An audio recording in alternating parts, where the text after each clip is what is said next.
Men in sport. A timeless means of entertainment. Some men hit home runs. Others are curb stomped. Some win Cy Youngs. Others get dunked on. Some men become MVPs. Others have 70 saves in a game. But your stats won't matter here. Here we discuss the issues, search the hearts of men, and judge in vivid detail. Only raw takes will do. This is Sports Analysis. This is Sports Unchained. This is Sporticus!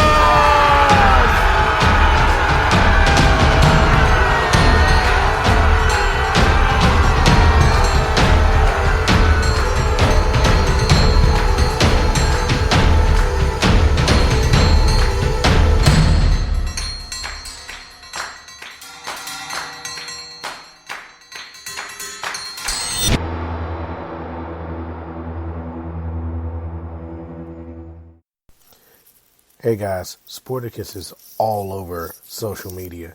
You can find us on Rockfin. You can find us on Facebook. You can find us on Anchor, Twitter, and Patreon. All under Sporticus or Sporticus Live. Come holla at us. All right, going in raw with the hot tag. Yeah. That's a good name for a podcast, but that is not the name of this podcast. This is Sporticus MMA, presented by MMAtorch.com. You like that commercial drop? I do, actually. That was smooth. I didn't see it coming. We'll get more professional. We got a little professional setup. I mean, we always had it. I'm just lazy.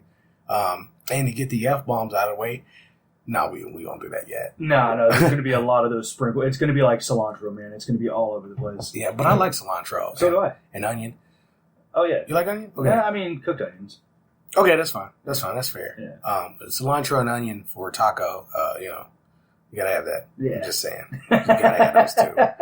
So, man, I want you to go down and run down the car because, hey, by the way, and I'm going to say this on the air. Oh, y'all smiling now. Don't tell people you didn't watch the whole card. Just generalize until you get there and then kind of cheat. Nah, I only missed one fight of the main card, honestly. And it was accidental. But I missed the Maki Pitolo Julian Marquez fight, which was the only one other than the main event that finished in the one that started the main card. Yeah. Yeah, no, I watched all of that. Yeah. Pretty good. Love that. Yeah.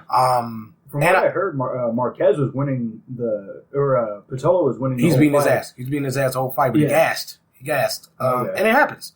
And he just got caught with 57 seconds left. Got caught under a minute. So that was a beautiful fight. I like that, man. Speaking of beautiful, I tweeted. What kind of submission was it? I forget, but it was something he shouldn't have got caught in. No, he was tired though. It wasn't like a rear naked is when you make a mistake. Right. You make a mistake, you get in the rear naked. It happens. It is what it is. But yeah, it was. I'm not a good names guy, but he had him rolled over almost like he was alligator roll. Yeah. Like if you were on an alligator roll, but you stopped midway through and you were both on your back. So yeah, okay, anaconda choke. Yeah. I mean, it wasn't a typical anaconda. Yeah, I got you. They was like all sorts of out of position, and I was like, man, he's not gonna get him, and he got him. He tapped out, and it was more so because he was tired though. He was done. Yeah, he definitely done. Couldn't defend himself, and that gas tank. People, if you're thinking about getting in MMA, make sure your gas tank is on. Yeah, maybe spend a little bit more time, hitting the heavy peg or, doing a treadmill or I don't know, man. But yeah, you cannot be gassing out in a professional fight anymore. Like you used to be able to have no gas tank and get by. Look at what like Chuck Liddell, like yeah. But no, you're absolutely right, man. That's you can't get by with no gas tank now. Guys are spending way more time on their cardio and just dedicating better training methods, I'll say. I don't think any guys today, if you just match skill for skill, like a lot of people say, and I think it's absolutely false, that the athletes of today are more athletic than the athletes of yesterday. And then you watch an old video and you see them doing the exact same things. And you say, oh, they're ahead of their time. It's like, no, they could do this. It's just that maybe everyone else isn't on the level because we're talking about once-in-a-lifetime athletes, and then everybody studies them. They have tape on them, and then they just come up to that level. So, yeah, you got the gas tank is one of those things that happen. Like you say, Chuck Liddell, like, sure, he didn't have one, but he didn't need it because no one had caught up to his striking level yet. Yeah, I mean, he could just put the hands all over you. And Rampage caught up with that striking level, and that was the end of that. Well, and then even Rampage, who had slightly better cardio and slightly better striking, still not. Slightly, I mean, still got out cardioed by the Next Evolution, which at the time, which Rashad Evans and guys like that, John Jones, who just they're just better athletes, better conditioned, better trained, but they're raised in the sport. Yeah, and they got to watch those guys. So it's weird. You can't just say, oh, these guys would be better than that. Michael Jordan wouldn't be nearly as good as he was if he hadn't watched Bill Russell. Right. Guys like that. He wouldn't have. He wouldn't have. He wouldn't even gotten, he wouldn't have understood certain things that they taught him and that he learned from that. Right. Maybe same thing with guys like, Aaron Rodgers, Brett Favre, soaking in how, to handle certain situations. That's definitely a factor. Oh, yeah. The exact situation Aaron Rodgers went through when he got drafted, and then he was the replacement for Brett Favre, and he saw how he handled that. Yeah, and he had to go through the exact same thing just this past year. I think he handled it well, and I think if Brett Favre wasn't there and hadn't handled it that way, that Aaron Rodgers would not have done that same thing. Right. So, but moving on to the next fight, the one that where I started on the card, Ricky Simon Simone versus Brian Kelleher. Now, this is a fight that I really wanted to see, and I was glad I caught it. Ricky Simone is one of those fighters that has the build to be successful in the featherweight division. Now, I don't know if he's championship material. I think that comes down to who he surrounds himself with more than anything, because he's got the ability. He's a good fighter, man. He really did put it on Brian Kelleher, who's no slouch in my opinion. He's always there to fight. He's 22-12, with a record. He's game, but Ricky Simone just put it on him. Yeah, that 22-12 records like that are pretty deceptive. They did. I mean, because it could go either way, but it doesn't seem like it will. I'm guessing his 12 losses were all scattered amongst the 22 wins in the sense of every time he lost was because he won. 2 fights in a row, got to fight somebody who was the next level. Yeah. And got beat and knocked back down, won a couple fights, got knocked back down again. But not the type of guy you want to just straight up face out of nowhere. No, you don't. Brian Kelleher is not a guy that you'd want to face on a 2-week notice. No. He's just. You'd probably lose it. Well, yeah, I mean. And he'd move up because you'd be that second or third fight that he needs. Yeah, but he's always in shape, too. Yeah. He's always in shape. He's got good pop. Ricky Simone, honestly, he's just a better wrestler. And, dude, the quads on that kid, man. He is a stacked kid for that division. And he just takes people down like they're nothing. They were what this card, they kind of represented the card to me. Yeah. And every card has that signature fight. And it's usually not the main event, to be honest. It's usually not. It's kind of weird because you're looking for a fight that's going to define the card that's not the main event, because I don't care whose faces are on the posters. I want to know what the hell this card's about. And they were what this card was about. So I like that. I mean, the Patello fight was great too, but that I like a card. I like a good fight that represents the card itself, and you can just sum it up in one fight. Yeah. When then that led right into the next one too, which in my opinion, this fight, honestly, the Gastelum Heinisch fight, that should have been marked as the co-main event.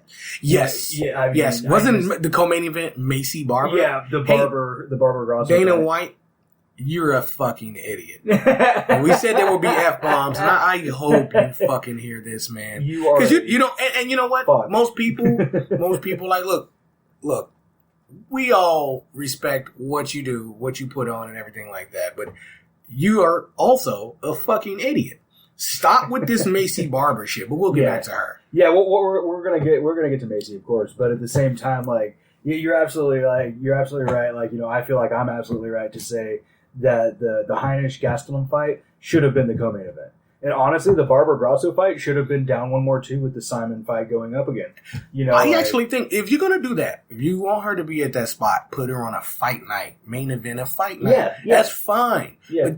But get her the fuck out of my co-main events. Yeah, I can't. I can't. We're talking about a guy potentially in GOAT events anymore. We're talking about Usman in GOAT adjacent conversation, right? And we have to now, but just because it's sheer numbers.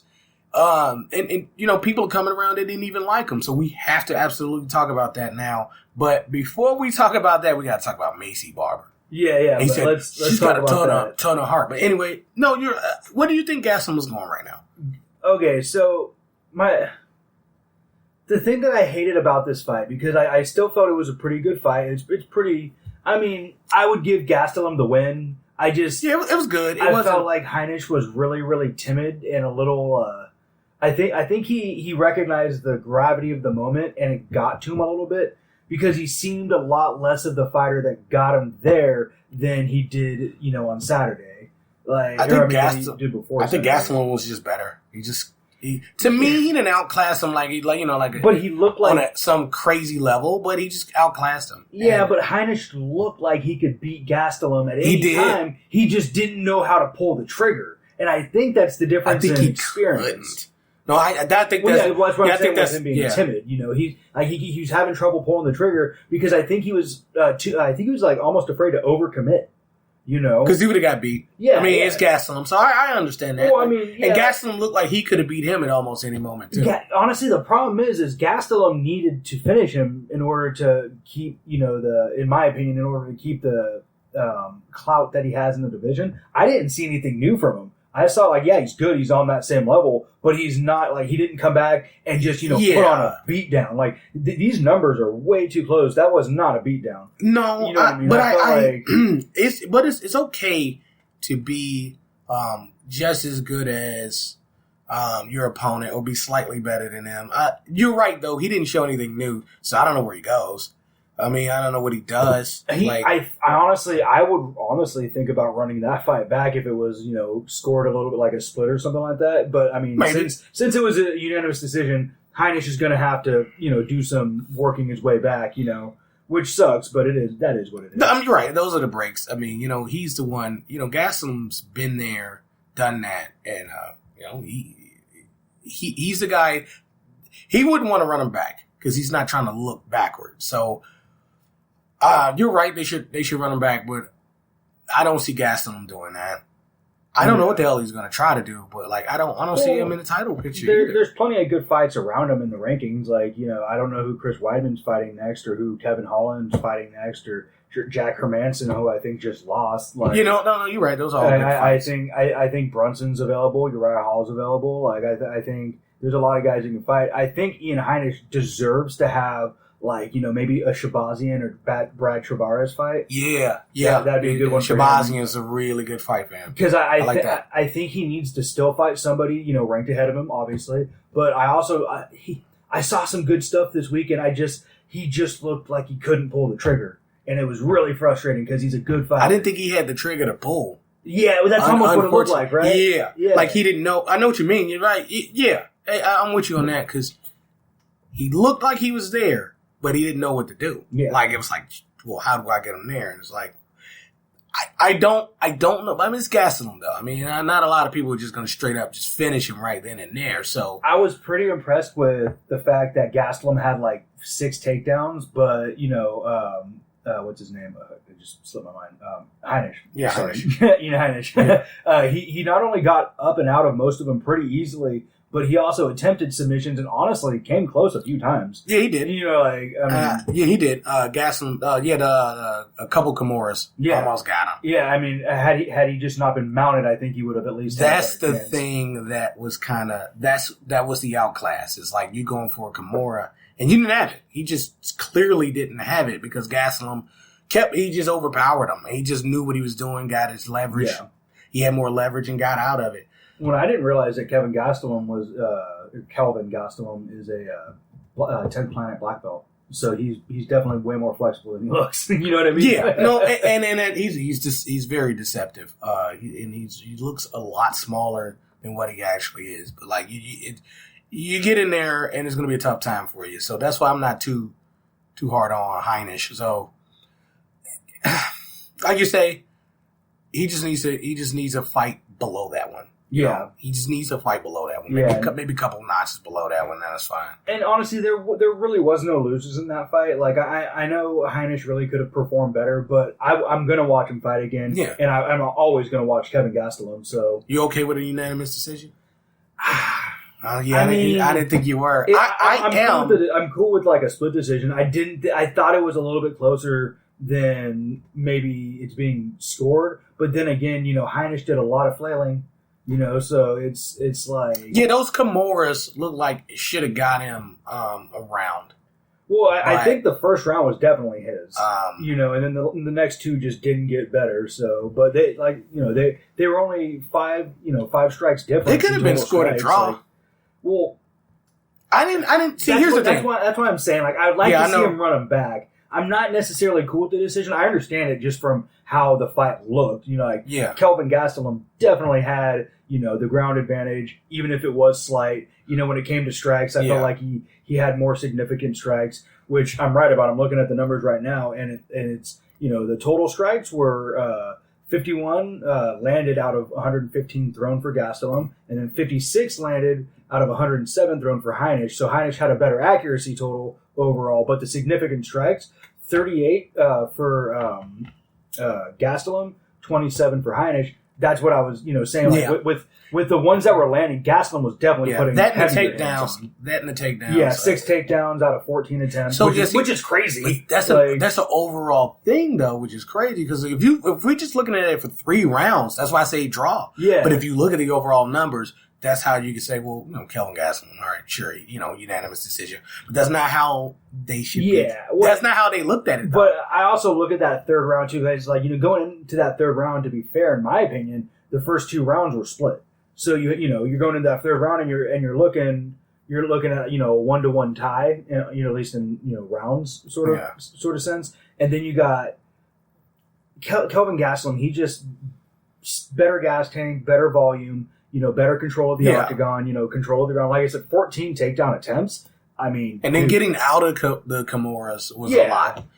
Never like being in trouble, but not like having it locked in and having to get out of it being locked in. Right. So that's super important for how he came off looking in that fight. Yeah. No, I looking at the stats, I really would have appreciated like a draw or at least a split decision, just to show that Heinisch did actually show up. The unanimous reflects poorly on him. Because when you go to book him, you go, nah. He must have been, completely dominated. Yeah, he got murdered. He just wasn't dominated. He just didn't have a trigger to pull, like you said, Right. And he got to find it. Maybe he's got to change his coaching. A lot of people don't like to just make drastic changes like that. Right. Fuck that. You gotta. It's a fight, man. You don't change your coach. I just think the moment got to him, man. It could be that too. Because you're fighting Kelvin Gastelum. He had a hesitant step after he had him in the Kimuras, and he was like, "Well, what the hell am I gonna do now?" And he kind of lost his whole game plan after that. Well, yeah, it looked like he realized that with the right win over Gastelum, even just to win at all, he might even be arguably right in line for a last second title shot if somebody backs out. Oh yeah. You know what I mean? Like right there, just right there, getting the big fights now. Kelvin Gastelum, big name in his career. To be fighting that kind of a name, who's the only guy to go 5 rounds with Israel Adesanya. You know what I mean? Like, are you kidding me? That? Like, and what I saw he got touched by Izzy too. Like, Izzy touched him. Oh yeah, and didn't lay him out. He's laid out Whitaker and other people. So. And from what it looks like, Heinisch technically outstruck him if we're looking at total strikes. Yeah. You know what I mean? So that's what I'm saying is like he's got a lot to hang his hat on if he looks at it and breaks it down. Yeah, but when he looks at that record, he's going to be he's going to feel defeated. Yeah, I really like the fight overall though. The unanimous decision's a little rough. It is what it is, but I mean, At least most of them were 29-28. So, Right. What can you do, man? Well, you just got to get better. Yeah. Speaking of getting better, when the fuck is Macy Barber going to do that? and you know what? Fuck Joe Rogan and fuck everybody. I like, hey, Joe, we love you, man. But, like, fuck all of that bullshit you were saying. Oh, she looks good. And no, she didn't. She started that fight off one of the worst ways I ever seen in my life. I was like, so you're going to fake? Man. She was faking it till she made it. And it looked terrible. I was like, nah, man, you look like Ronda Rousey in her sparring. She did. She looked like Ronda Rousey in her sparring sessions when people were roasting her. And I was like, she's going to lose and it's going to look bad. I mean, you know, the thing that I really hate that she was doing all fight was she was double jabbing. You know, she was throwing that double jab out there, but not even like making it like. Yeah, close. you mean from like fucking 50 feet away? Yeah. From like across the like, street? What are you doing? Yeah, like, when you start a fight like that, you suck. Stop that shit. It was like, stop. Hey, we are not trained fighters, okay? I mean, I have some formal. We're not. Yeah, we may have been trained. We may have had training and trained with others, but we are not trained fighters. I'm not currently training. There, I get what you're saying. I just want to make the distinction. I want to tell people when I say this. But if we know it, we are trained analysts. If you start off a fight like that, you fucking suck. And if someone's saying, "Oh man, you know she looked really good. You know she's got a lot of heart. She's got a spark," they're gassing you up. That's bullshit. Like, you suck. Yeah. She sucked. Yeah. She was terrible. Well, and, you know, just to put it in perspective for the total strikes, I'm a big fan of these stats now that they're, you know, ESPN's keeping them. As respectful as we get put. Yeah, well, and this is the thing is, like, they both, like, okay, Macy Barber threw 165, Grasso threw 162. So that's basically the same amount. Yeah. Grasso landed 95, Barber landed 50. That's almost double. Well, maybe if she wasn't fucking throwing bullshit straight, like, it was bad, bro. Well, it was really bad. Like, the thing that I can respect about Barber was the last round where she came out knowing that she was down. Yeah. She came swinging for the fences. She was trying to do better. She landed a few good significant strikes. Yeah. She looked like she might even had a path to victory. Yeah, in you know, that last round. the thing is when I'm looking at these numbers, it's crazy to see, too. She threw 152 significant strikes, landed 40, which Grasso threw 152 significant strikes. Yeah. I mean, she was hitting her. Don't get me wrong. She was hitting her. I think she's got power. I think she needs to work on that. She needs to go to the Chuck Liddell School of Fighting. But Grasso threw 81 and landed 38. Like, we're talking about efficiency here, man. Like, what are you doing? You know, like, and that's why the last round, like, she was hitting Grasso so many times because she was like, well, I got this fight. You can't knock me out now. Like, you don't have the power. I've already felt your power. And it's bad. It was bad. Like, she was just playing keep away at that point. Yeah. You know, and Barber does look like Ronda Rousey, but the thing that's good about that, because you're absolutely right, she looked exactly like Ronda Rousey. The thing that's good about that is that she's 21 years old. You know what I mean? She can get better as long as she can recognize the fact that she needs to change something. Everything. She has the athleticism. She has the size. Sure. Yeah. The power. Yes. Power's there. The power's there. Power's there. I like that. The power's there. And she should be able to catch somebody and knock them out and sleep them. That's where she needs to go. She could be the Cody Garbrandt of. But she'd be at home all the time. She got to stop this like distance touch sparring looking bullshit. Like trying to like throw kicks when they're not even near. Like doing that popping that double jab for no reason. Like you use your movements effectively. Yeah, do that in front of her. Yeah, like literally right next to her. Well, I mean even the fight after that. I mean, there's numerous fights with the example of the jab being used effectively. But like look at Usman, the next fight.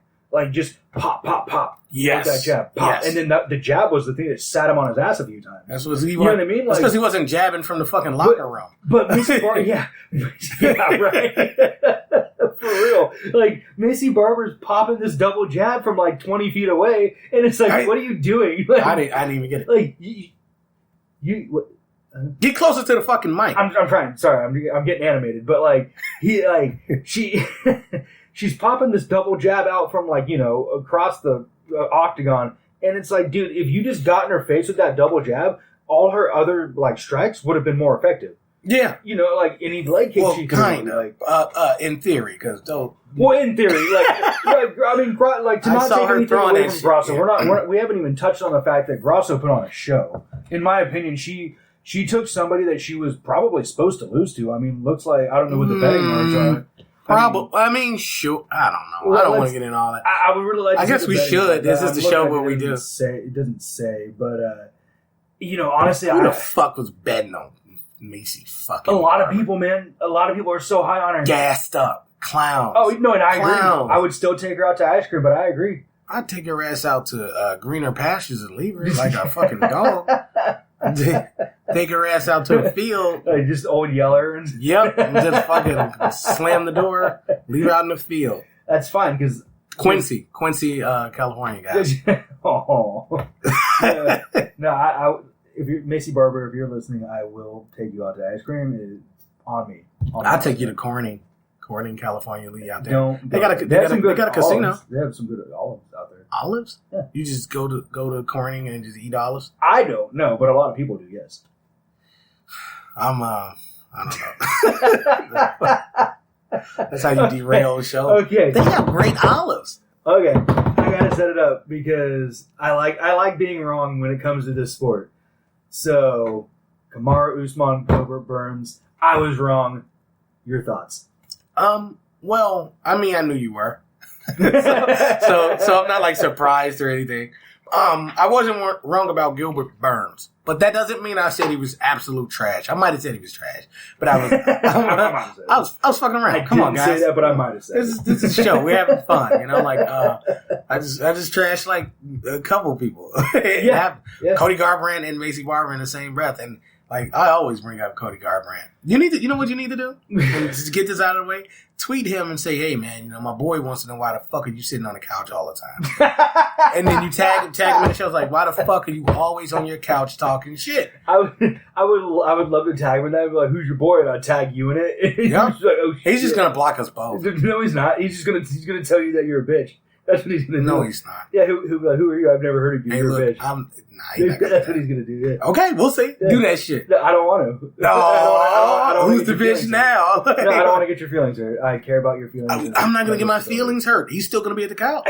I want. He's going to be on the couch. Is he going to be tweeting from the gym? Your mental health is what I'm worried about most. Sean. I just want to know, is he going to be tweeting from an iPhone? Is he going to give his location and say from the I don't know. from Maybe the couch? he has an Android. Does it matter? I don't know. I just meant, you know. But it's probably. I want him to couch. screenshot. You know, I just want to know where he is when he tweets me.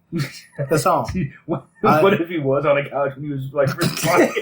He has to be. Like, no, just tell me where you are. He's going to have his feet up and be like, oh, I'm injured. Like, oh, yeah, your ego is. Ego's forever hurt. No, you're always treating for the couch, and he's like, no, I don't, and he just like looks around. No, I don't. You tweet from the couch, bitch. Yeah, Like, you're a bitch. I'll beat your ass. so I make fun of him because, well, you know, I can, and he deserves it. But Gilbert Burns, I'm not going to make fun of because, you know, I will say this, you know, Usman is the man for leaving a man crying. He left him in there crying. That was beautiful. Made him cry, yeah. Yeah, it's beautiful. That's what this sport's about. People go, no, it's not. Like, no, it's about raw emotion and just, hey, man, you beat your opponent and that's it. You just make him submit, you know, to your will. He dominated this man. He wept after he lost. Well, you know, that's the most beautiful thing in MMA history. I think we were texting about it. Like, I don't even know why I don't like Kamaru Usman, and I don't think I dislike him anymore. And it just a couple of things occurred to me this weekend. Number one, I just thought he was a wrestler who happened to have some power, just like Woodley 2.0. Right. Yeah. You know what I mean? And blah blah blah. Yeah, and I saw that. That's not something I respect either. I'm looking at the numbers right now, and it just verifies what I was thinking the whole time, which was, what? Did he not take him down? And then I'm looking, he didn't even attempt a single takedown. He just whipped his ass from the feet, stuffed any takedowns from Burns, and just stuffed him easily. And I'm listening during the fight. Oh, Trevor Whitman's his stand-up coach. Oh, him and Justin Gaethje trained together. Oh. They stopped throwing those, sprinkling in those nuggets. It all started to make sense. I was like, all right, I was too hard on Usman. Like, you know, I think it's really time to really start taking him seriously. They say he's approaching GSP numbers. And I think it's time we start taking him seriously, guys. Yeah, right, yeah. Well, hey, I mean, he's advocating for Usman. To be fair, he really did have to approach GSP numbers for me to take him seriously, and that's especially in that division. And that's okay. And here's the downside to all of that. Woodley sucked as a person and everything. He sucked. I mean, when I say as a person, I mean as a person, as a fighter. You know, not his fighting ability, but when it came to him, man, please don't do that again. I don't think they might pick that up. I'm just, yeah. This guy's drinking a If fucking you hear jug weird of sound in water. the background, that wasn't me farting. It's him drinking a goddamn jug of water. Yeah, well, But, sorry, I'm trying to stay hydrated. I'm on the paleo. Get a straw, bro. Damn. Yeah, fucking get a straw. Then you go. No, never mind. No, but so Woodley just sucked, man. And when you get past one guy that sucks, and then you beat him unconvincingly, because that was not the Woodley we signed up for. That's not the Woodley claimed he was, and we just see him doing his absolute worst. Well, not his absolute worst performance. That's when he cried out like a little bitch against Kobe Covington. Mm. But, yeah, you cried out like a little bitch. Say something, dude. You did. You cried out like a bitch and lost, dude. It is what it is. After talking all that shit. That's the problem. Woodley talked all this shit and put himself on this level, and then we found out that level wasn't even there anymore, and Usman beat him unconvincingly, going the distance, and it was like, ew. You know, so what did we think about him as a champion? So he had to start literally from behind the 8 ball, and go, and work his way up. But he did. He really did. Well, Usman's evolved too, because like with that Woodley fight, there's a lot of takedowns, a lot of against the fence, grappling and pummeling and stuff like that. There's a lot more physicality necessarily. Whereas like the person that I saw on this last Saturday, oh dude, that guy has some hands. And if he didn't even have to use his wrestling against a guy who was trying to take him down to the level of grappling that Gilbert Burns has, and Usman was just not having any of it. He actually turned the tide and had more ground control. When they would scrum to the ground, he would always take the better position. So the wrestling's there, and it's crazy to watch those hands, man. Trevor Whitman is just doing some magical things with people and their fucking striking. I mean, you got to be a great student too, and I know he is. Yeah, that's one thing I've seen from him, and it came. You're like, now you see it, and it's striking. It's just unbelievable now, to be honest. No, it really is. Like it's almost on that Gaethje next level. Yeah, if this had been the guy that had fought Kobe Covington, would have knocked him the fuck out almost immediately. Well, and that's not to say Kobe Covington's trash. It's to say that the amount of strikes he took, he would have laid him out. Well, much quicker than what he did. That was the very grassroots of the striking coming around was that Covington fight where we saw him put some hands on him. Well, now he's knocking people out. Yeah, he's learning that he's evolving. He's evolving. Even that unfortunately for Jorge Masvidal, who I was going to bring up, that he already fought him. This could be really bad if he fights him a second time. Because Usman. He's been in there with him. That's the only and it means something. That's the only fight that I can see Usman losing anytime soon. I don't see him losing that. I see Masvidal. I see him standing up with him and knocking him the fuck out. I never saw that before. I see it now. I think it would be a mistake to stand up with Masvidal after a full training camp, like he stood up with Burns, this weekend. I think it'd be a big mistake to stand up with Masvidal after a full training camp. The way he did with Burns, sure, yes. But I just still stand up with him a little bit.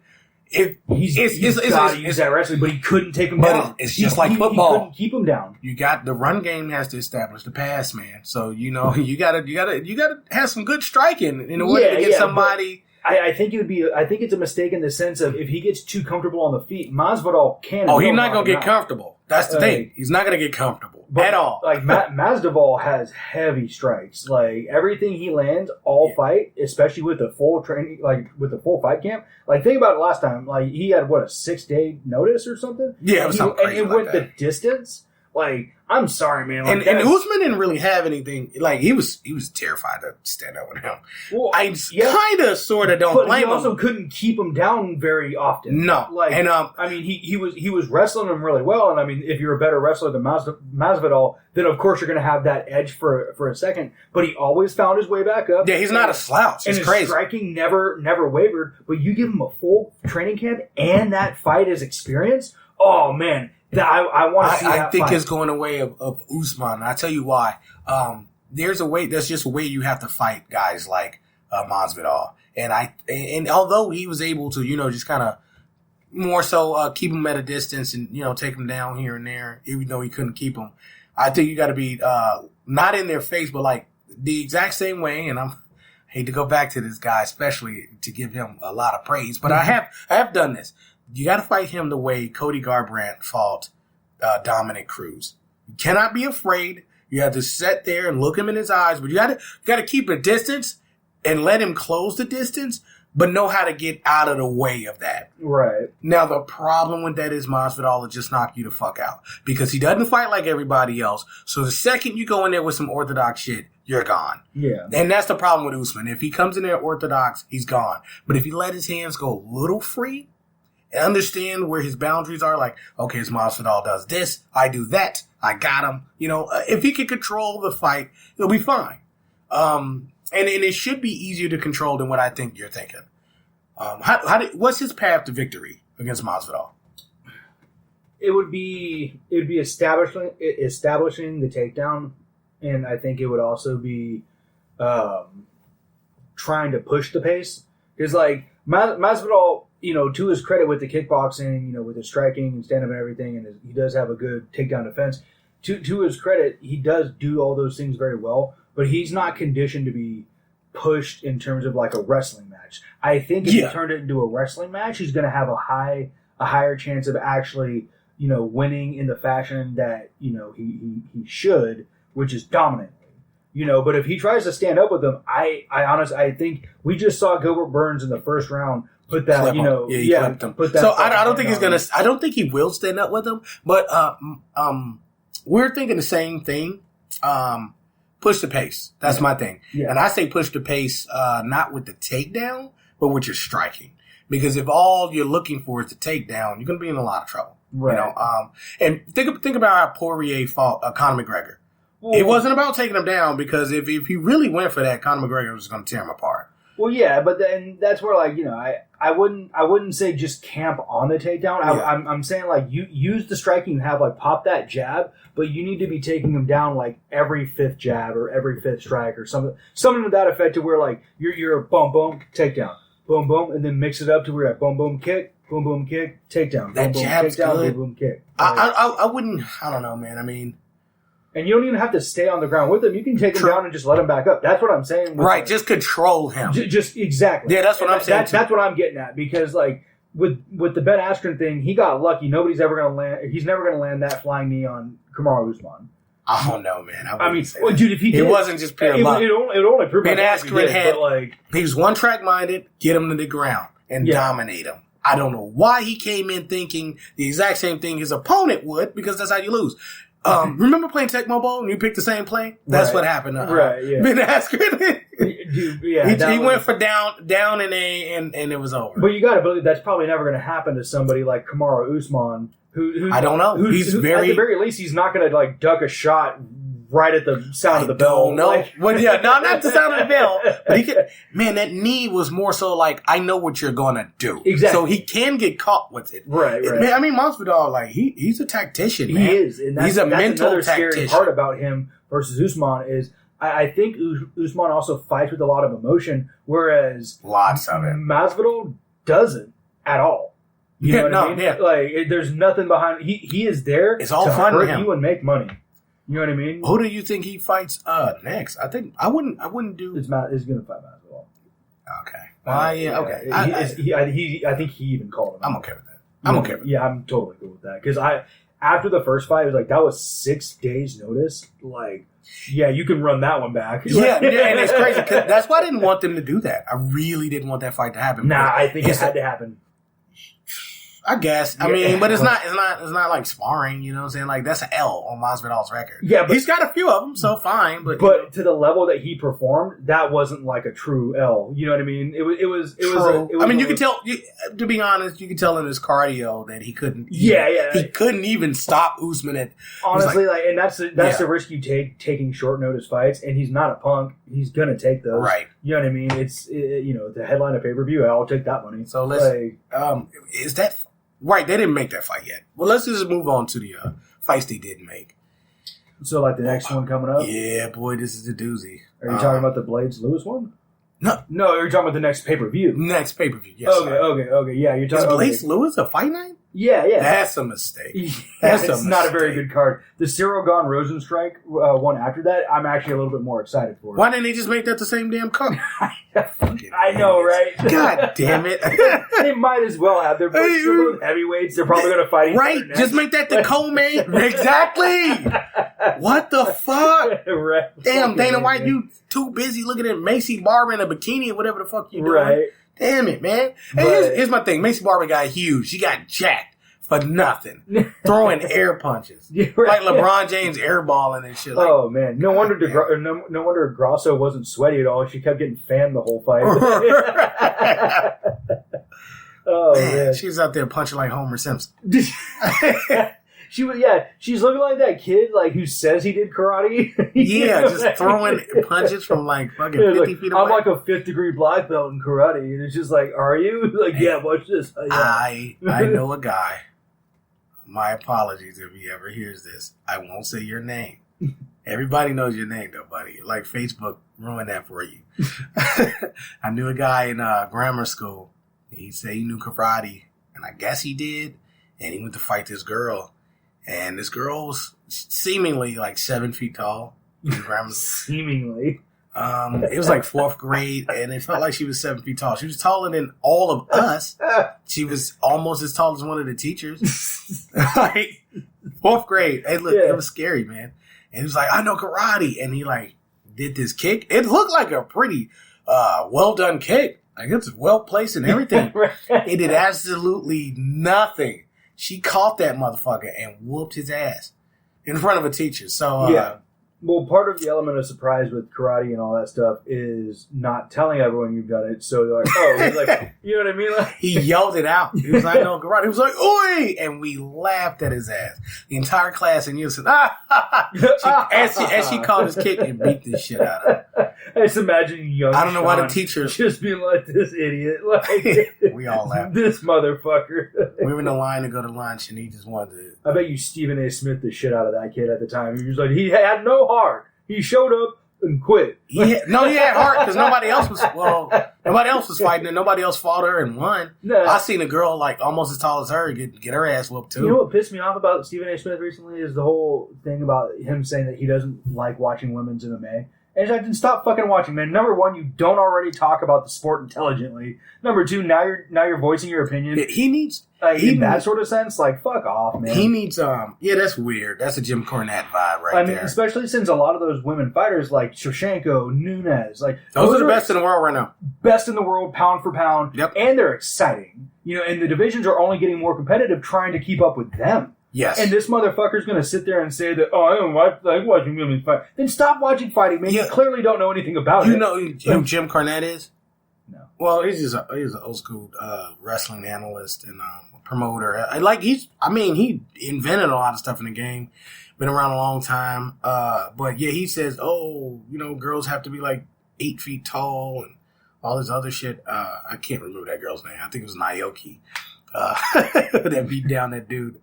I want to say his name. Loyal McKenzie. Got your ass whooped by Naoki in 3rd grade, and I didn't forget. I had to say that because too many people know who the fuck I'm talking about. Since you got one of those, I remember one of my friends, and this was actually like the tough friend of the group. You know what I mean? Like, we didn't fuck with this kid, but he had pulled the prank on the wrong girl. And she went up to him and he clinched up just laughing and everything. Yeah. And she smacked him in the head and he raised up to block himself and she punched him in the gut. It was so funny. And she Three Stooges. She might have even kicked him in the nuts because I remember him keeled over for some reason. But, this was, the tough guy in our group, and, we all wanted to laugh at him, but we all didn't want to fuck with him afterwards either. I would have laughed him to scorn. We don't give fucking black communities. He would have been, this motherfucker broke the mic telling that story. No, I'm just getting it stabilized. Because you broke the fucking mic telling that story. Limp. That's not You almost my knocked fault. my fucking TV down or my spare monitor. I won't get all crazy. Anyway. So, yeah, this next card. Let me This next card. Stephen A. Smith. What I want to say real quick about him. Sure. Fuck sure. hey, I take shots at people all day. Yeah, well, you take them at fighters. I take them at people I can actually beat up. Like, yeah, see, that's not. See, that's. Ass. I mean, sure. Any day of the week, man. Yeah, his punching looks like Macy Barber's. Any fucking. Oh, dude, he's better than Macy Barber's. Like, at least he was hitting the pad. That's the one thing I'll give him, I guess. I mean, Macy, if you hear this, and you should, stop throwing punches from 50 feet away. And if you hear this, and you should, go out to ice cream. No. With side by side. The thing with Stephen A. Smith and everyone else is they need. Some people try to be way too technical with stuff they say, like the anaconda choke. I just didn't know because it was weird. Like that's what it read on the sure, yeah. But like I know what one is, but that one was kind of like midway through, so I just said alligator roll, which was really close actually. Well, the roll is part of the anaconda choke. But a lot of people would be like, "Oh my god, I can't believe didn't know what that was, or didn't get that right," and so like, who gives a fuck about that? I know the motherfucker got choked out, and I know why he got choked out. Like, I thought it was a weird hug. I don't. Stephen A. Smith needs to work on that. Yeah, because he has everything else. No, he does. I know you don't agree with that, but we'll kick. That's a can we'll kick down the line. We'll get to that later. He's a fucking can. He probably is. Macy Barber's a can now. I want to defend Donald Cerrone's honor. That's the only reason. And I understand that. You know what I mean? I would love to defend Donald Cerrone's honor. Maybe. I don't know. Maybe that's a bullshit statement. But the problem was Stephen A. Smith was dead on with that. And so was Max Kellerman. They knew exactly how he fought and how he was going to start it. And it was like, hey, man, it looks as if you're going to do this, and you shouldn't do that. And that's how that fight started and ended with him. So he wasn't wrong in that, but he needs to be less Stephen A. Smith about it and be more, just be more analytical. If he could be more analytical terms and everything. If he could have more humility to the fact that he doesn't have experience in this field, then sure, yes. I would take him a lot more palatably or whatever the word is. Sure. Like, he'd be a lot more palatable. You know what I mean? But when he's sitting there talking about things that honestly, just when he's talking about people fighting, it's like you don't even know who these people are, and you're saying they don't have heart. Like, right? No, I know what you mean. Even if we know Donald Cerrone to not have the best record in big fights, even if we know that he kind of seemingly fucking mails it in, I get it. But in my opinion, Stephen A. Smith doesn't get to talk about that kind of thing. Because that motherfucker doesn't do any of it. He's not in this world. Right. Like, I would have a hard time saying something like that. And I am deeply, into the world of mixed martial arts. I've taken, traditional mixed classes. Right. Like, I've been immersed in it. Training. You have training. I have actual training. Yes. It's not, I don't have a black belt or anything, so I'll be the first to tell you, it's not the best training. I don't have a black belt. Hey, you sound like loyal. Well, I don't have a black belt. Yeah, I don't have a black belt. No, but it's just something that when I hear it, it's hard for me to hear because I know what I'm talking about for the most part when I'm describing moves or when I'm describing tactics and stuff. But then he doesn't have any of that. Yeah, but fighters themselves, I really try not to get into what they're thinking because you can just have an off night. You know what I mean? You just rough night, man. Stop talking with your hands, man. You're gonna knock all my shit over in my motherfucking house, bro. Damn. God, have less stuff in close proximity. No, you're absolutely right. That's what I'm saying. He just needs to do it. If he knew the technical stuff, he would have humility because he wouldn't be able to say something without knowing the word for it. So if he just brushed up on all his technical terms, I think he'd be a lot better for the sport. And then he'll still be able to bring his Stephen A. Smith stuff. But when he'll say, "Oh, he got him with an anaconda choke," it'll sound a lot better if he knew that choke. You know what I mean? He can say what Stephen A. Smith wants to say and say it in his way, but say anaconda choke with it. I don't need to say that shit because I know what the fuck I'm talking about. Well, and I honestly, just for the UFC being what it is, MMA in general has its own personalities within the commentary business, within the fighting, game itself, in the coaching business, and the, agent business. It's its own little world. And Stephen A. Smith, I'm sorry, he's just not a part of that world.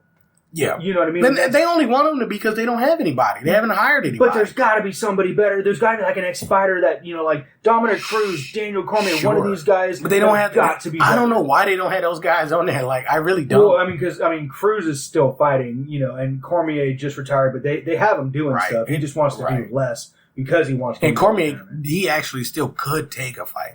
I think he's still on the fence about whether or not he wants to face John Jones for the title. He wants no part of it. Here's the thing. You say that shit until they throw a big check at you. The problem. I think in his mind, it's like, there's a price, and it's astronomical. But I might be able to be talked into it. And that's a long shot. I think that maybe he could be talked into it, and he's kind of holding out. Not holding out hope for that, but like he knows that's a possibility. Well, you can get most people off the couch for a certain amount of money. Off the couch, Cody Garbrandt. That's what we're going to call your podcast. Off the couch. With Cody. That's the name of this episode. Off the couch with Cody Garbrandt. I bet you'd fucking find us then. Anyway. You can't get him off the couch. Just to say something a little bit about Daniel Cormier, I think the reason he retired was because I think there's nothing with John Jones left for him. He's already lost twice and convincingly, no matter what. Even if they're in heavyweight, he's still going to, what if he loses the third time? It doesn't serve him any better. It just gives him more money. It hurts his record too. But at the same time, I'd take more money, bro. If it's like sure. Let's say it's $5 million. But he's fine. You know what I mean? He doesn't need to fight Miocic again. They've already solved that trilogy. I think he is terrified of Ngannou landing 2 punches on those 2 guys and getting, the title and having to be the guy that he would have to come back and fight. I don't think anyone wants a part of Ngannou right now. And I'll say this. I don't think it's just because it's Ngannou and he's scared of him. I think it's because he's not going to fight anymore after that. Why take a vicious knockout at the very end of your career for pretty much nothing? That's why he doesn't want to. Yeah, he doesn't want to do that. Getting at. It's he does not want to. Nobody really wants to fight Ngannou, but especially Daniel Cormier. He does not need that. What is he? 41 years old. He doesn't need to go with Alzheimer's before. Yeah, I think he's scared of him in the sense that, if this was 5 years ago, he wouldn't give a shit. Yeah, he just out wrestled him. You know, but it's like, nah, not now. No, fuck that, it's man. just he's already rode off into the sunset, dude. He wants no part of it. He could get clipped and it could be all over. So. Yeah, even guys like Cyril Gahn, that would still be a bad fight for Cormier right now. But shit, Derek Lewis, Curtis Blades, those are bad fights. Right. He has some nasty knockout power, but. Let's talk about this next card, though. UFC 259, Blachowicz versus Adesanya. I didn't realize this was up and down from the first fight to the last. I want to see this entire card. Because you got the first fight of the night is Kai Kara France versus... Their app's going to crash, just to let you know. Oh. Their app's going to crash like a motherfucker, so I have a backup plan. I will be so angry. And Conor McGregor fight crashed it, so... Yeah, but they're this more... one's going to crash. They're more prepared for that now, aren't they? Dana! Fix your fucking shit. Dana, you got to fix your internet connection. The Wi-Fi's down, Dana. Now you got me doing it. But Rogerio Bontorian versus Kai Kara France is the first fight, and Kai Kara France always comes to play. That kid puts hands. He has cardio. He's well trained. You said first fight on the main card? Yep. No, okay. First fight on the entire. Oh card. Shit. Okay. Yeah. And I don't know the next guys, but then I know Jake Matthews versus Sean Brady is also going to be another good fight on the undercard. Okay. I don't know the next guy, the next ladies, but then you got Joseph Benavidez, and this is the prelims that they're going to highlight. Yeah. You have Joseph Benavidez versus Askar Askarov, and that's going to be a good fight. Yes. Then you got Song Yadong versus Kyler Phillips. Pretty excited for that one too. And then, do you remember a guy named Dominic Cruz? He's going to be fighting in the main event, Shauna. He's going to be fighting in the main event of the prelims. And honestly, at first I was like, "What? He should be on the main card." Really? But he's going to be on the. He's I'm okay. I'm okay with this. That's actually great. And I know he's probably not tripping either. Honestly, and I don't know much about his opponent, but I can't imagine. His name's Casey Kenny. I can't imagine he's a slouch. You know what I mean? So I don't really know anything about him. He can't be a slouch. If he's fighting Dominic Cruz, yeah. What if Dominic Cruz makes him look like one? That's just Dominic Cruz, though. And honestly, without all the injuries, we really lost Dominic Cruz's best years. Yeah, you know what I mean. Yeah. So, and I'll be very fair about that last loss he had. I'll be fair about it. That's it. It's controversial. Yeah. Still lost, but I'll be fair that it's controversial. Yeah. And of all people, Dominic Cruz is like, yo, look, come on, man. It's me. I hate to do that, but it's me. Look at me. Think about this.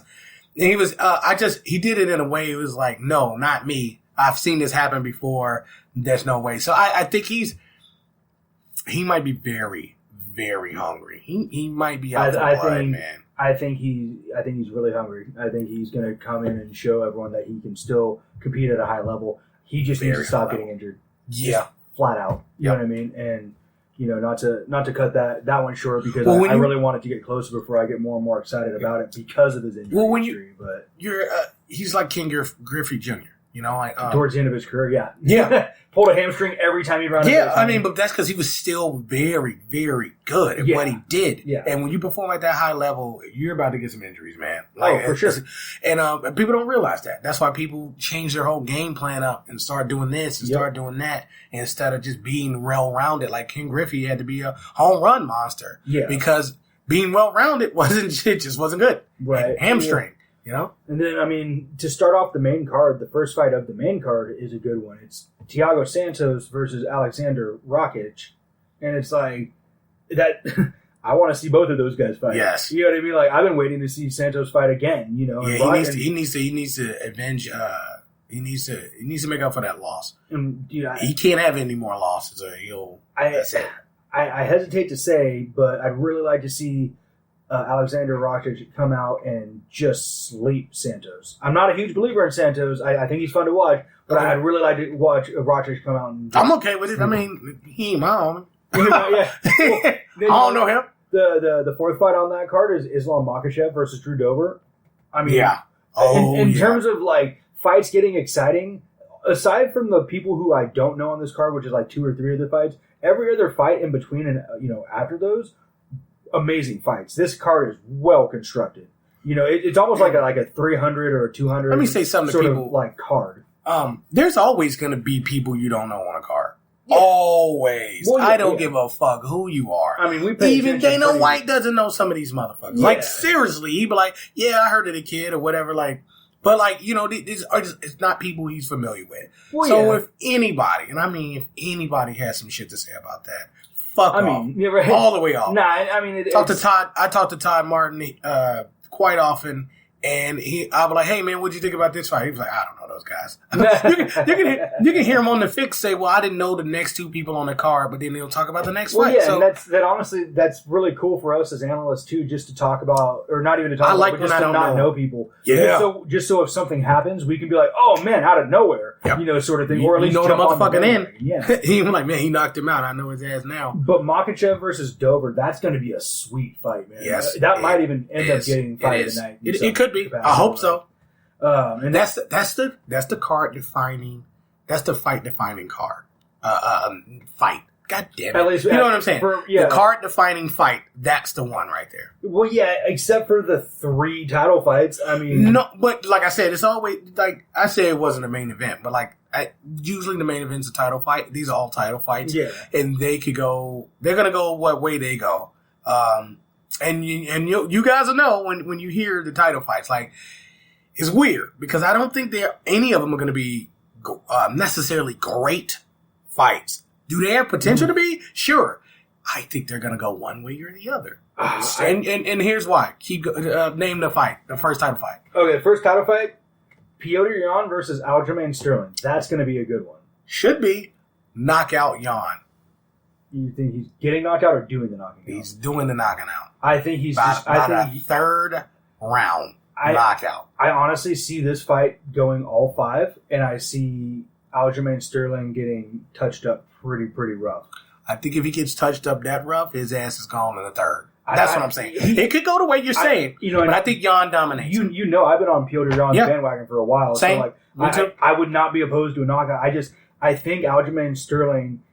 I think he's at the level that he needs to be at to have this fight. I don't think he has what it takes to beat somebody as technically sound as Yan. When Yan touches you, man, I mean... Oh, he's got some bricks for hands, man.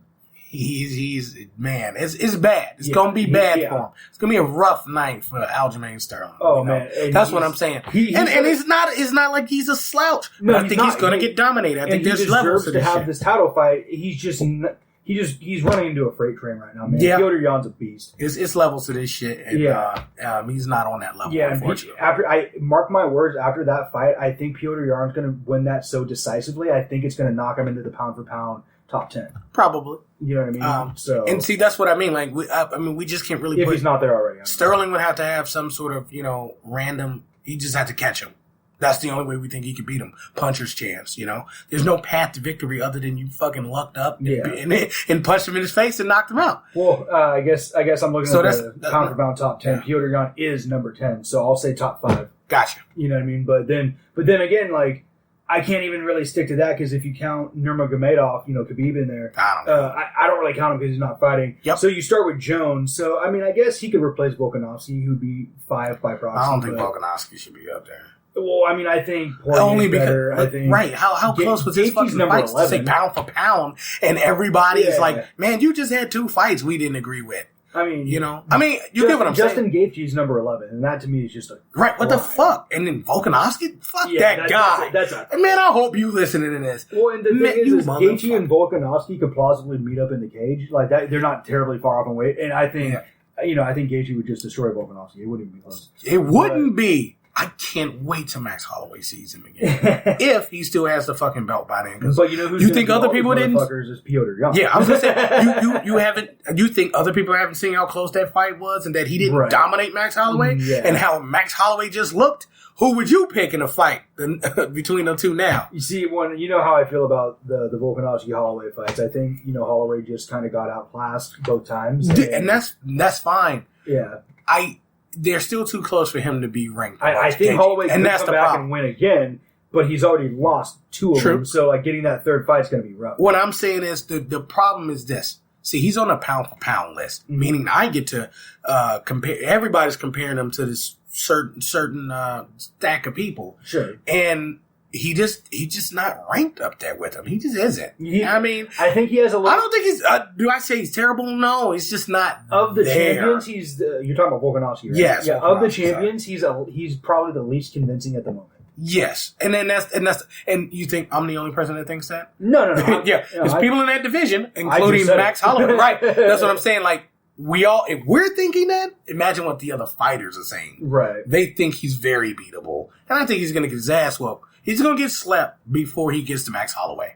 He's at the very least going to get outclassed in some way. Like, he has a pretty good, chin and everything. Because he was outclassed. He was looking real good up to Max. And then, I'll give him those 2, but looking good and then comparing that to everything else, it's not. Right. It's not going to work. It's kind of like the John Jones thing. Like, he looked great all the way up until Thiago Santos, and it was like, I don't know. And then he had another fight, and it was like, he spends a lot of time outside of the cage too, and that's my biggest problem with Jones. Yeah, I think that's why he looked so bad too. Yeah, well, that's the same thing with Conor McGregor. Like, even as good as McGregor did look in the first round, it was evident he had not been in the cage for a while. Poirier was gonna smoke his ass regardless. If Conor McGregor had a fight within the last year under his belt, I don't think so. He probably would have knocked him out early because it would have been a little bit more engaging. He would have been trying to push the pace, and Poirier just would have said, "Okay." McGregor had all that power in that. Poirier was going to beat him. I mean, regardless. He ended up beating him, so I can't really argue with you. But look at how he beat him. I called it. I was like, "Yep, he's gonna knock his ass out." I told people the last 2 fights are knockouts. Don't even worry about it. They'll go into the second, but not deep. I said, let's wrap this up. Let's eat some more barbecue, drink some wine. Let's get the fuck out of here. Okay. Well, next fight. The second fight on this 3-fight title card of UFC 259 is Amanda Nunes versus Megan Anderson. Now, first off, you know what? I'm not gonna get on her name. First off, Megan. Like, say it like Megan. I'm not too happy or impressed with all of that, me and all of that. Or the thing or with her or anything. I mean, the problem is... Let's hope she gets lucky so we'll have something to talk about. No, let's not hope she is lucky. I hope she comes out, and if she's going to win, she dominates. She's big, man. She's big. She does. Amanda Nunes is big. I mean, I don't think she's big at all. I think she's the smaller person almost every time. I just That's when it's Ronda Rousey getting her ass whooped. I don't know. Maybe not every time. I'm looking at this fight, and I feel kind of bad for Megan Anderson because, in a sense, there's just nobody else to throw at. I don't feel bad. Nunes. I'm glad you're getting your shot. You say you've been overlooked. I hope we can get an overhead look over you flat on your fucking back. Yeah. You're going to end up like Jessica I. I really hope so.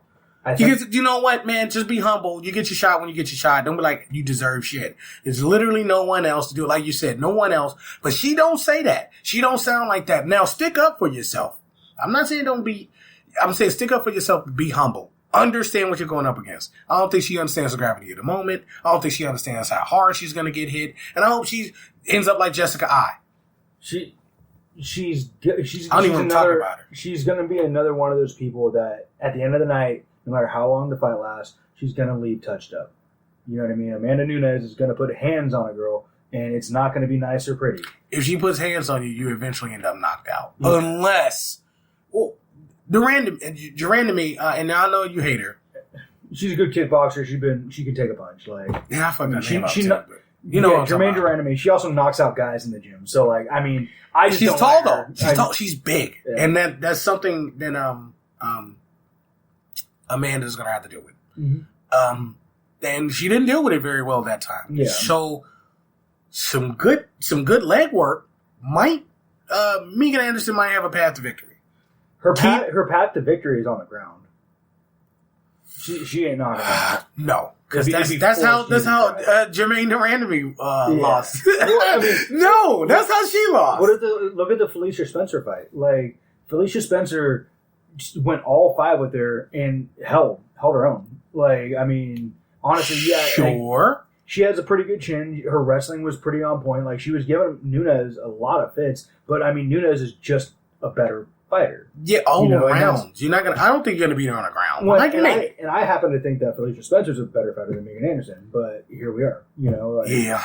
And then no. Spencer fought. That was a good fight. Yeah. For her, it was masterful. It was. For who the fuck else? Yeah. Honestly, you really couldn't have had a better performance other than winning. Literally, you couldn't have, because the only other person who went that distance with her was Shevchenko. Yeah. And that's the other part about it too, is we're watching. You know, we can really see the real cream of the crop rise. But it's hard when that cream of the crop has to fight Amanda Nunes. Like, yeah. I would have put Shevchenko and Nunes on the same card. Co-mains. Yeah. I just would have done that and then let them talk so much shit to each other after that. And let that be it. I would watch that fight every single card for the rest of my life. Yeah. And they don't want to do it. They just don't want to do it. And I'm like, just do it. Do it. Please. It doesn't serve either of them, because I think they fought, twice now? And Nunes won both of them. It doesn't serve either of them.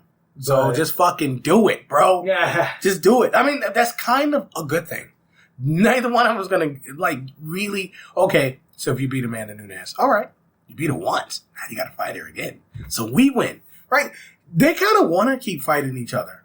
Maybe not Amanda, but at the same time, but think about it. You want to fight the best you can, so keep going. They're the only people that are at the level that they're at in their respective gender classes. They should just fucking retire after these next fights. Well, yeah. Fight each other and say fuck it and retire. I kind of want to see Zhang Weili versus Shevchenko, even though I know Shevchenko would just mop the floor with her, but I'd still want to see it. You know, I still want to see Nunes versus Shevchenko. Like, there's still fights that I would like to see. You know, just because. Thug Rose wicked. Well, sure. Just for the name power, just to have it on the card. I think Thug Rose will last 2 fucking seconds. I think she'd start crying. Yeah. Sorry, I love you, Thug Rose. I'm sorry, but I had to. I'm sorry. But okay. So Sasha Banks, for all you WWE guys, she cries. She used to cry a lot too. So she wouldn't be alone. And I know now Sasha Banks fans are probably going to be mad, but no, it was the whole running joke about how she would cry all the time and stuff. Yeah, don't be all weird about it. It's still funny. Well, now here's the fun one to talk about, is that main event with Israel Adesanya going up to light heavyweight to face Jan Blachowicz. for the title. Now, to man. me, that I'm excited for that fight just on principle because of all the things that it can unlock. You had to come around on Adesanya Izzy wins. too. I'm sorry, I did. It took me same thing with Usman. It just took me a minute. That Costa fight actually made a lot of sense now because that was a giant dude that he fucking destroyed. And Jan might be looking at that too. I think Blachowicz is a different animal than Costa. I think he's a lot more humble, and he's going to put a lot more work in at the gym to try to come in correct. But he's going to be he better not come in there with kicks either. Now that was great against Dominic Reyes. That threw Dominic Reyes off quite a bit. Don't do that against Israel Adesanya. That's not necessarily your game, and that should not be your game plan for him. Blachowicz better come in there ready to knock him the fuck out. But don't chase that knockout, or you'll be gone. This is a man that knocked out Costa, with the greatest of ease. And Whitaker. Let's not forget he knocked out Robert Whitaker, man. Yeah. He fucked him up bad. Yeah, Nobody saw that coming. I didn't see it. I knew he was good, but damn. And he beat up Gastelum at the end, too.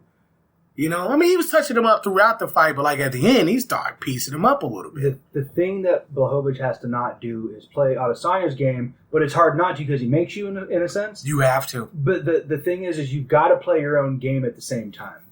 Like while he's trying to do his thing, you've got to stick to your game plan. Yeah. But if you stick to it too much, I'm sorry. No, the second you get out of your game plan is when you're more or less falling into his. You know what I mean? And, when you're chasing him down, when you're, letting him counter strike, when you're doing all that kind of stuff that he's, bread and butter, you need to make him come after you. He's never going to have a Yoel Romero type of fight again. And this might be one. I was just about to say, Yoel Romero, he tried to fight his fight, but he couldn't. Because Izzy he was only going to come to him so much. Romero stood there for almost a minute. Just stood there. Literally. Now you hate him now. Now you hate him for that fight. Because I was so excited about the fight going into it. It should have been a test for Israel. And he would not go towards him. He knew better. He knew to get pieced up. He saw what happened to Robert Whitaker. Yeah, but that's bitch ass shit though. And I was saying Yoel Romero was a bitch for that. You were on the opposite side of that. You were like, no, Izzy didn't. I was like, no. Don't blame Izzy, dude. And you were blaming him at first. Yeah, which is fine. I get it. It was two people in that fight. I was trying to hold Israel Adesanya to the champion's expectation. Sure. But honestly, as it sat more and more, as you can tell, I'm more mad at Yoel Romero as time's gone on. Because he's the one he's the guy. He's the knockout guy. You go in there and knock him out. Well, Yoel Romero's whole thing, the whole reason he got that fight was because Adesanya wanted to fight him because he was a test. Yeah. And then what does Romero go in there and do? Is stand and then take a few shots? He was fucking scared, dude. He barely threw any punches at all. Didn't even try to wrestle him. Didn't do anything. And stood there. He didn't advance on him whatsoever. No, and he was like, Izzy has to come in and, throw punches at me, but he wouldn't do that. And it's like, what are you talking about? He was disgusted. Dana White was done with him after that. Yeah, good riddance in my opinion. And let's see what he does in Bellator, because he's got a fight coming up soonish. Yeah. In that light heavyweight Grand Prix. Yeah. Which is going to be really fucking Blachowicz is a different... He's a different sort of mind frame. He's mentality. He's going in there and fighting because he knows he has to fight. He wants to be the greatest, man. Yeah. He does, and that you can see it. He's like a better Yoel. Well, you know how high I was on Dominic Reyes, and then all of a sudden Blachowicz just blew right through. I'm still high on Dominic Reyes, but he made a big mistake. For one, he started trading shots with him, right. And he started trading too many. If you're gonna do it, get in and get out. He didn't get out. He stood there and he was like, I can knock him out too. Yeah. You can. That don't mean you will. And if you get caught with one, that's all it takes. Problem is, if Blachowicz stays in there with Izzy like that, if he trades with him, he will lose. And he will lose badly. I don't think because Izzy's face isn't there. When he throws a punch, he's so long. He could throw a punch or a kick, and his face isn't going to be where you would be to counter him. You got to lunge for it. Remember when Dominic Reyes when he was getting his ass knocked out? He was trying to counterpunch, and he was lunging towards Blachowicz. Yeah. And the thing, Blachowicz wasn't there anymore. And that's because, he was faster, and Reyes had already gotten caught. So, there's a path to victory. But, it's not the path that you necessarily want to take. I don't know precisely what Blachowicz is going to do. But if he chases, he's going to lose. His path to Badly. victory is kind of the same that we're talking about with, I think, Usman and Masvidal in what I was saying. Push the pace. Yeah. You got to push the pace in terms of the takedown, but even more so with the wrestling and keeping him down. Yeah. You know, because Adesanya, his whole thing is stand up. I mean, I style bender, you can keep him down. You can keep him down. And I think, you know, he's going to be able to take him down, which is going to give him points. But if you can hold him down, that's going to give you rounds. Yeah, and he might. It's weird. I want to say he could overpower him, but I think it so. just doesn't. No, Paulo Costa couldn't. But he couldn't. But he's deceptively strong. Blachowicz is a better fighter than Paulo Costa. Sure, but like I don't see. You would say, oh, well, you get ground and pound, but then I don't know how well that would go. I think submissions would be more, you know, useful in this scenario because, like, if you can keep Israel Adesanya, I don't know if you want to do that. We haven't seen Izzy do too much of that at all. Exactly. How true, but I wouldn't just because I haven't seen him do that. I wouldn't test his. If I was Jan Blachowicz, I would throw. I just that wrestle at him. I would throw everything on the ground that I can at him. Gastelum. Oh, okay. I wouldn't go I wouldn't go overboard with. I wouldn't chase the submission. Don't chase anything. Oh, I'm not going to. Don't I'm overcommit. not going to say camp on like a submission or camp on ground. He might go. Whatever he's doing, whatever fits the situation. If he's scrambling and you still have, you know, like you're scrambling on top of him, land your punches, man. Land your punches. Yeah. But you know, if he gives you that arm or if he gives up his back, take his neck. Like, you know, Sure. If you see take what he something, gives grab you. it. You know Yeah, what I mean? take what he gives you. Yeah, Sure. you But don't need to overcommit and don't over pursue because that's how you do lose. Yeah, but He'll get you on overcommitting. But you do need to be all up on that ass, though. You know what I mean? Like, if you're going to wrestle him, you got to smother him. Yeah. You know what I mean? And you need to make it frustrating for him to get up. Gastelum did it. That's what Gastelum did. Yeah. But like you're saying, if you get into a striking battle with Adesanya, with him walking around at 205, which is comfortable for him, he's going to be so comfortable. He's going to be very strong, too. He can already knock you the fuck out. Like, I mean, look what he did to Costa. He can piece you up and knock you out, too. So, Blachowicz has got to be worried about getting knocked out himself. And so I think wrestling is the path to victory. I really like wrestling and staying on top of it. I really dislike when people go up divisions or down divisions and take belts to try to have two or whatever, and then don't defend them. So for that reason, I kind of have like this soft spot for Blachowicz to win the fight. But I really want to see in a storyline sense, I want to see Adesanya win because I want to see that John Jones fight, man. Yeah, I want to see that John Jones fight, bro. John Jones is on the clock. I kind of feel like he won't fight him. They've got to fuck out of him. If he doesn't fight him, he'll never be the GOAT. He can't be. It would be him refuse. Shockingly, I completely agree. It's not shocking because he would refuse a fight, and this is the one you need. Yeah. This man beat everyone in front of him. Oh, dude. And called you out and said, if you don't fight me, you're a bitch. Well, and John Jones has beaten everyone except for Israel Adesanya at that point. If Izzy wins this fight and he keeps that undefeated record, you've beaten everybody but Izzy. Beat Izzy. Izzy could lose after that, and it wouldn't matter because technically he can't go anywhere but down anyway. He can't. It's Jones fight, and then it's like, well, why would he care about fighting anyone else? Seriously. Like, would he really give a shit? I mean, at that point, like... Fighting Ngannou? So what? Like, I wouldn't give a shit. I guess at that point, if you were Israel Adesanya, what you could do is hold up 3 divisions. Sure. You know what I mean? Because I would. I absolutely why the would. fuck not? Like, I'd go up there. He's got the size, dude. He's got the body that he beat Stipe's ass. I ain't gonna lie. He'd beat Stipe's ass. I think he could outstrike him. Stipe's ass. Cormier can outstrike Stipe. Well, he has 1 out of 3 times. Sure. Yeah. Sure. I would go 2 out of 3, but sure. Yeah, except sure. Yeah. Hey, we don't have to go there. Because it only matters when you lose. Yeah, you know, but Israel Adesanya is 6'4". He fights at 185. He can walk around at like 235 just with like a burger on the stomach. You know what I mean? Like, yeah. So like, I think that these fights and what it does for Israel Adesanya to keep winning, I think what he honestly could do is fluctuate between the 3 weight classes in some capacity and, hold him up being the champion. Because I would.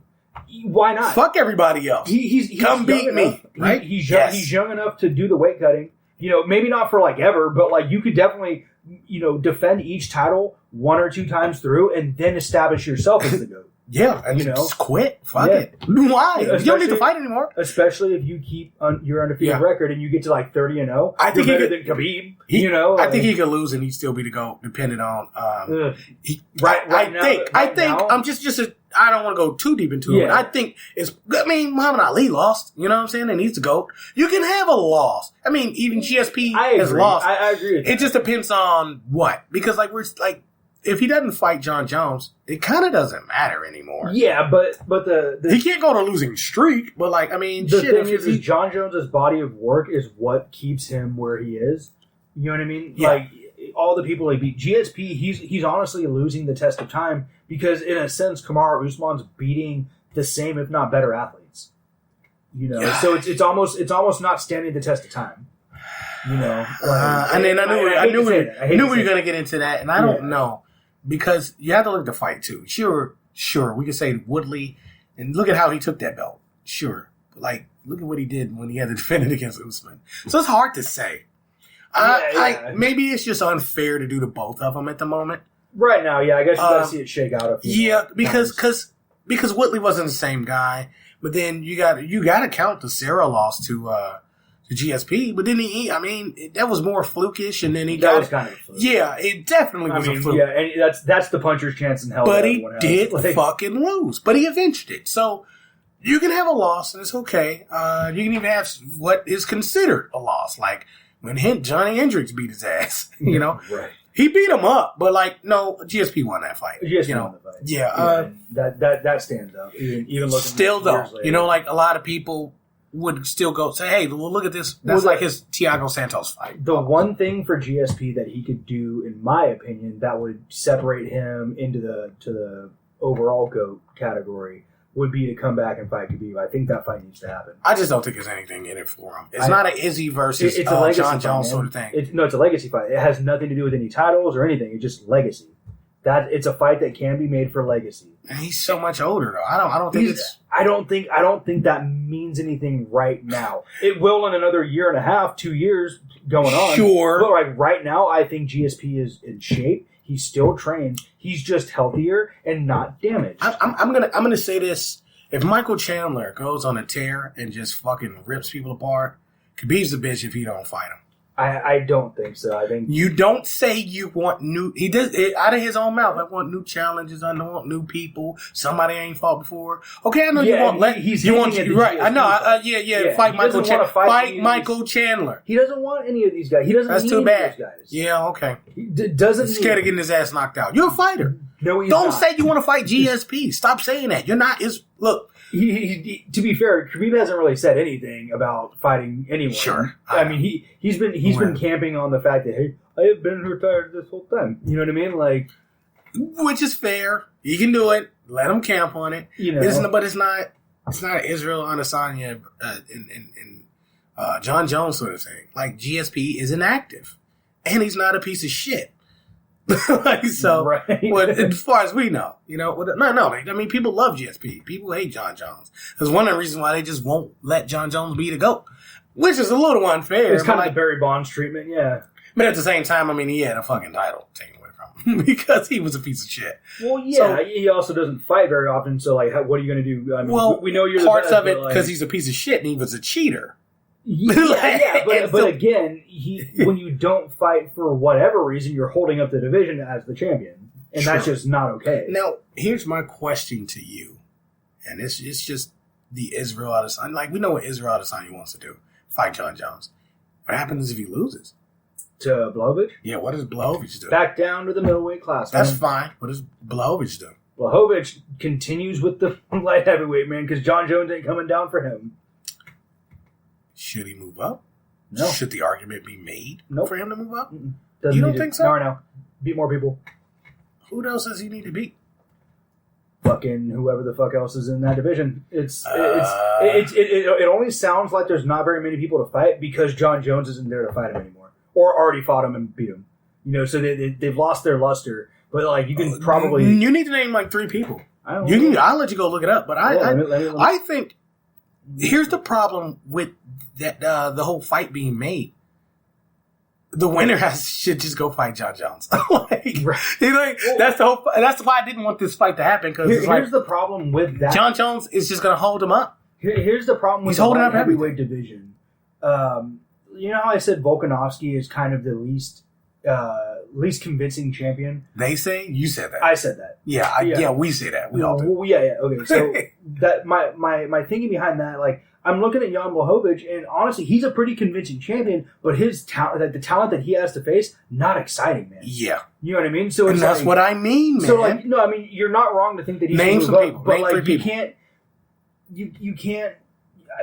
I don't see anything up for him in heavyweight right now. I see he can fight any and everyone in heavyweight. But like, if you beat Israel Derek Adesanya, Lewis, if you beat Israel Adesanya, Stipe, that's not going to be necessarily that great of an accomplishment for somebody who was the bigger weight class. You know what I mean? Sure. You know what I mean? Like, you're beating the smaller guy. Of course, you should have won. Sure. You hit harder theoretically. Blah blah blah. Sure. So I think if he does win this fight with Izzy, I think the best move is to stay the course in your division, get a couple more wins under your belt, and see what John Jones does. See what happens at heavyweight. When and John then Jones loses, then well, who's he supposed to fight next? I forgot. it doesn't really matter. Oh, and he gets the winner of Ngannou Miocic. Yeah. So what does he do if he loses? If he loses against Back down to light heavy, or you would think fight so. Alistair Overeem again? you got to think that if he loses his heavyweight debut, because it's going to be a title shot, and you know what? And re-entered and then re-enter against Blachowicz, like that's how Israel Adesanya could lose if John Jones loses as well. That's the only way he can lose. If Izzy loses and then John Jones loses, they could both just fight each other at light heavy. I mean, yeah, I guess. You know. I mean, what else is there for you to do? I think best case scenario is that Adesanya wins, though. I think that's going to do the best, because I don't necessarily think it hurts Blachowicz. I'm going to Vegas for that, baby. Right. No, but I have on a pimp hat and everything. I don't necessarily think that is an end all be all for somebody like Blachowicz. I don't see him as like a long reigning champion anyway, but I think it does I don't know more who's for the going sport if Israel wins. Sure, but you need a guy like Israel to beat Blachowicz, though, yeah, or else he ain't dropping that. Right now, Israel Adesanya. I see him holding it until with the whole John Jones thing. Israel Adesanya is almost kind of like that. He's kind of like a Greek super, like Hercules. He has to complete the trials, and one of his trials is moving up a weight class, fighting a bigger guy in order to go fight John Jones, who's the boss. You know what I mean? Yeah, he's the sub boss. Yeah, I'll tell you this: Blachowicz would knock out, and I've said this before. I'm on record. You check the episodes. Blachowicz would knock out John Jones in either scenario. I mean, just because nobody's knocked out John Jones yet, so we can't. No, he would knock him out in either scenario. I see that. I'll tell you why. It's just if you fight a guy like Izzy, you prevail against him. I won't say you basically fought John Jones, but you're not going to see anything too extravagant. You're not going to see anything you never saw before. You know, you might be a little surprised when you fight John Jones about his level. Is the level in which he can perform, you know, like you might be like, man, he's really accurate and stuff like that, but you're not going to see anything different because you've already seen him. You've already seen Izzy. And I think for Izzy, if you beat Blachowicz, you can beat John Jones too. Like, you're not going to see anything different from John Jones. Like, I mean, you've seen the wrestling. You're not going to necessarily be knocked out by him, so what are you going to see? What I'm saying is, what you're going to see. There's three different. There these styles. There's only so many styles, you know. What you're going to see is you're actually going to see what that wrestling actually is in person, and you're also going to see somebody who has the reach advantage on him for one. Sure, like I said, like you're going to know some stuff going in. You might be surprised about his level of proficiency at it. You know, and you're like, damn, you know, he's a super accurate striker. His takedowns are crisp and stuff like that. Like, yeah, and that might be the turning point. It just might be he just outclasses you, which a lot of people think would happen. But man, it's just, I want to see a combination of those fights. I want to see Izzy and John Jones. I want to see Blachowicz versus John Jones. I think we're going to see one or the other. I think we kind of have to now. I think as far as anything else, somebody is on the collision course from that fight to fight John Jones in the next 2 fights for Jones. The winner or the loser, depending on how it goes. Depending on how Jones does in his fight. If he's the loser, he's going to have to fight someone else. And he's gonna have to answer a question. Does he still got it? Yeah. Should he never because he'd never have taken so many breaks off and done so much cocaine and stuff. and other drugs. Yeah, and condoms and stuff. Like. The thing is also, the biggest knock on him is, hey man, you're knocking out everybody that's smaller than you. Go do it in heavyweight. If you can't get it done in heavyweight, giant knock on him. Yeah. Giant knock. I mean, I'm assuming Stipe is not going to just get touched to death by Ngannou because Stipe is the better fighter. I think Stipe will beat John Jones regardless. I would like to see the Stipe Jones fight for technical reasons. I would like to see the Ngannou Jones fight for the explosion that happens on John Jones's face. For the potential. for the heart racing, that edge of the seating that I'll be doing. He clipped him. Every time that he swings a hand, whether he touches him or not, you're like, ooh, you hold your breath. You know what I mean? Ngannou's got to knock out Stipe. I can almost guarantee you that. I really do want to see Jones against somebody like Ngannou. I think he's going to outclass him so crazy. But if you get look at what Stipe did to him the first time. John Jones is very different than Stipe. Not that different. They're the same style. In terms of length, he's gonna have to. He ain't gonna be able to close that distance. Well, yeah, never. Yeah, never. He's gonna be trying to close it, swinging like Dominic Reyes was. He might even get knocked out. Think about John Jones. John Jones might even knock him out. Thinking like reaching for a foot for a takedown or like shooting in or something and just happen to catch one right across the grill, man. And then his head just goes into the seventh row. Like, Ngannou's big, and John Jones is going to run a lot. You could say evading, whatever the fuck. He's going to have to get the fuck out of it. Well, that's the one fight that it's honestly understandable. Probably going to end up losing like that if he does that. He would. I mean, it would be very obvious. It'd be a lot of like guerrilla warfare tactics where he just runs in, kicks him, and runs away. Like runs in, throws a couple punches, runs away. Yeah, you can't really fault him for it, but you have to if you're scoring a fight. Yeah, they won't. You and I won't. Yeah. You and I won't. But yeah, he should lose a fight in which he just kind of does that. I mean, I really shudder to think of John Jones fighting Ngannou and just not engaging with him at all because that would Yoel Romero. Boy, he ain't gonna engage with him. I would hate that. He would barely engage with Dominic Reyes at times. Oh, well, that's because Reyes was putting it on him. He was counter-striking the shit out of man, him. He never seen it before. He was like, what the fuck is this? Yeah, well, and he was actually getting touched up. That was the craziest. I've never seen John Jones get touched that many times. Ngannou can overwhelm him, but he's got to get him. I don't think he's going to get him. I don't think he's going to. Better for worse. I don't think he's going to land one of those Ngannou bombs on him. But I think it's not going to. I think John Jones is going to have to really, really be on top of his cardio over that fucking fight. You know, Stipe was, and he's going to get hit. Yeah. John Jones is going to get hit. Yep. If he doesn't get hit, he's going to lose that fight. He should lose that fight. I should say he should lose that fight on the cards if he doesn't get touched. Because even Stipe got touched. You got to get touched. You have to. That's the only way that you're going to be able because you're not just going to be able to hit him without getting some back. You got to get touched. Your face will be next to him. At some point. So, man, we got to talk about them a little bit more than that. Oh man, I'm so nervous for that. I'm so excited for that whole card, man. Like we're probably going to talk about it, again before it actually happens. Because there's 2 weeks until then. Oh, you're right. Yeah. We got the Gone fight with Rosenstrike, and then we got the Blades versus Lewis. So, we have things to talk about. Blades is finna call out. He's finna win. Oh.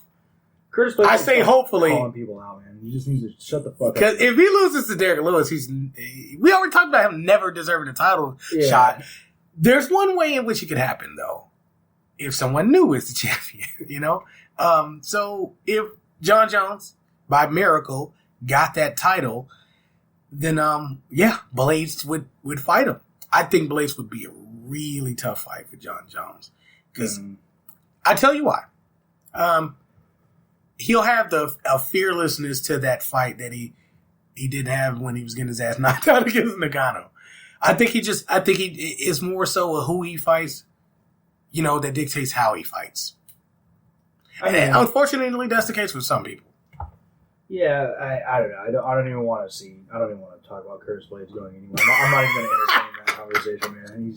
He's got to win like 17 more. Curtis fights Blades versus Blachowicz. Yeah, I don't want to see it. Israel Adesanya. No, I want to see that. I barely want to see him versus Lewis, dude. I want to see him versus Lewis. I want to see that. I want to see him get his shit knocked in. He's going to get fucking blazed. I want to see Derek Lewis win.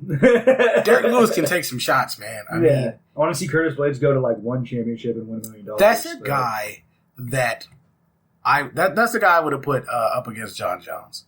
Derek Lewis. That would have been a fun fight just for like the commentary. And then Daniel Cormier, he destroyed him on the ground and all of that. But guess what, man? Derek Lewis can catch you. Yeah. And I don't think John Jones would be. He employs different game plans, and he likes to get a little. He has an ego on him. Mm-hmm. I think there's a chance he gets knocked out in that fight. It's Derek Lewis. You saw what Cormier did to him, and you're like, I'm better than Cormier. Bow, gone. Right. You know what I mean? Like so, but that's more of a mental error than skill by Lewis. So, man, with that, guys, I think we gonna wrap it up. Any final thoughts? No. Never do that again. You're fired. You're fired. I got a final thought. Get Megan Anderson the fuck out of here. Can her and Macy Barber somehow just fight to the death? Right. And just get rid of them? Okay, I guess if we're going to close it out with... I just hate ego like that, man. And Cody Garbrandt, too. Yep. On the couch with Cody Garbrandt. I just want to say that no matter how bad of a fighter she is, she's always welcome to ice cream on my dime. Macy Barber. Oh. I thought you were talking about Megan Anderson. No, Macy Barber. I mean, Megan Anderson, too, but, like, more Macy Barber. All right. Close out. This is... fucking Sporticus. This is fucking Sporticus, and you've been fucking sports entertained. Yeah. Fuck yeah, buddy.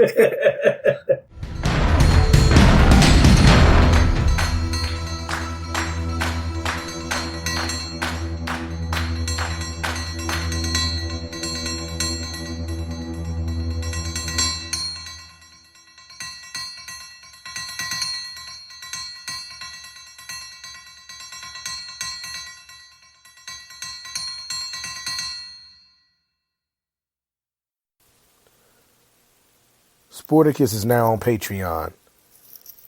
We have 3 tiers, $1, $2, and $5. You can get things like bonus episodes, chat forums, polls and voting, live stream Q&As, monthly giveaways, and fan recognition. Become a patron today.